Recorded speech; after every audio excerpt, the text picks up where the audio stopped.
Gen X, I really find this fact very interesting, that these people are actually ready for anything. They're very prepared. Not be it only the emotional quotient, but also the physical as well as the economical factor. They're very financially stable and very financially aware.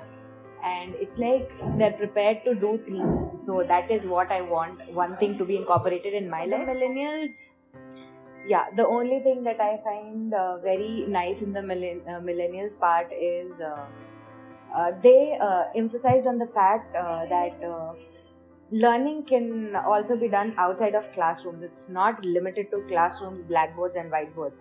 So if I look out of the window right now, I can see like there are a lot of things to learn, a lot of things that I don't know. And so thank you to those people who made this fact a little more out in the public, that learning can only be done when you are outside. It's not only limited to four walls and a marker and a pen and a note. So for me, I am a millennial, just for context. What inspires me from the Gen Z, I think, is the fact that they're superbly open people. They accept themselves for who they are, and they're not afraid to kind of put that out to the world and showcase who they are. And I think that's a great, quality to have. Apart from that, I also believe that Gen Z are super curious, super ambitious with their ideas, super willing to kind of go out of their way to make it happen. And I think the go-getter attitude is what inspires me about that. So that's Gen Z. So for the Gen X, what really inspires me is their experience and their wisdom. I think they've been through so much that's what inspires me, that they've been through all of it and they're going to come back with a lot of interesting insights of what they've learned across their life. So it's inspiring for me to learn from them. That's what inspires me. So I'm impressed and inspired by the millennials with their, they were the first ones to get the kind of exposure to the digital world and the global world. And they have truly made the most of it. A lot of millennials have gone on to building some amazing businesses, making a mark in the global arena.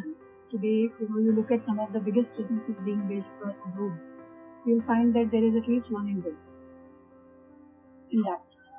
And almost across, so many new ideas, so much new innovation has been happening purely because of their international global exposure, which the internet opened up for the first time for this generation. And I'm extremely impressed with the centennials too, because these are the youngsters who have grown up in a digital era. They are the netizens. And they have truly embraced technology as the way of living.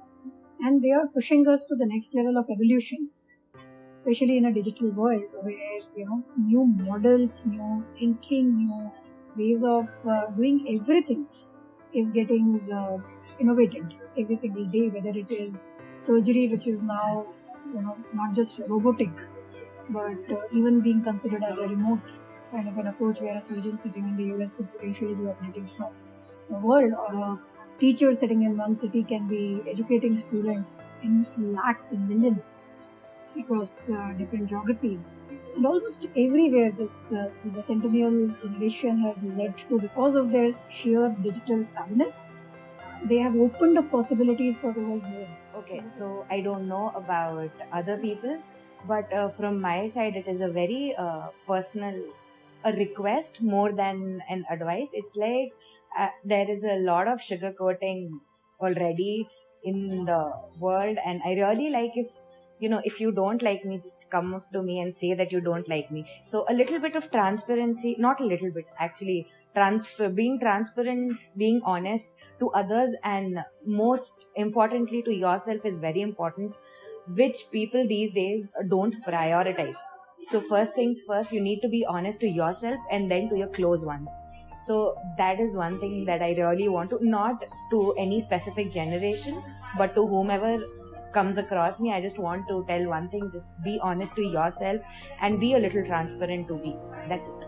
That's what I want to convey. The message I'd like to give to Gen X is to be a little bit more open and accepting. I think a little bit very stuck in their ways is my general perception or stereotypical perception of them. And I think if they would be a little bit more open and have that childlike curiosity, I think they'd really benefit. For the Gen Z, my message to them would be to be who they are, which is great, but at the same time be a little bit more sensitive to people around you. I understand being yourself is great, but there is also a level of understanding and sensitivity that you should bring to situations, and I feel like in today's environment either we're hypersensitive or we just don't care. I think that balance needs to be brought back. That would be my one message to Gen Z. Mainly for the Centennials, I would have a small little message. I'm very impressed with Centennials.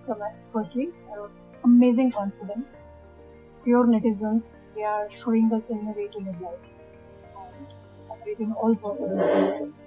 One small message would be, while things come easy, some amount of that hard work that used to be part of DNA of the previous generations somewhere seems to, for not all, but at least for some people, seems to have dropped. And I think it's a cyclical thing that happens across the globe.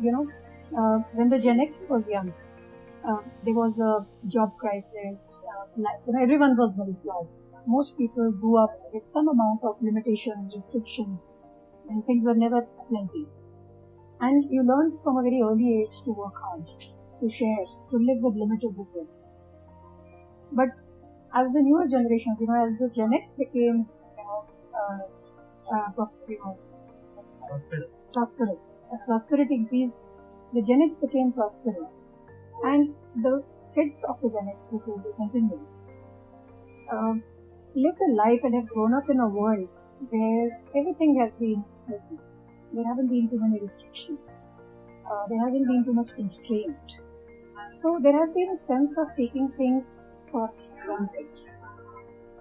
And while that has meant that there aren't the basics holding me back and hogging all my attention and my mental bandwidth, allowing me to think more creatively and allowing me to think of a better future. And I see that happening. The youngsters today I see are talking about protecting the earth, are talking about water conservation, and talking about issues that never were talked about by prior generations. Which if they were, maybe we wouldn't be in the state we are. But at least this generation is. But at the same time, there is also a sense of entitlement for the basics of life. And maybe at some level, some respect for, what we have, for the prosperity that we have, some respect for that, and some amount of humility and appreciation for those who are less blessed.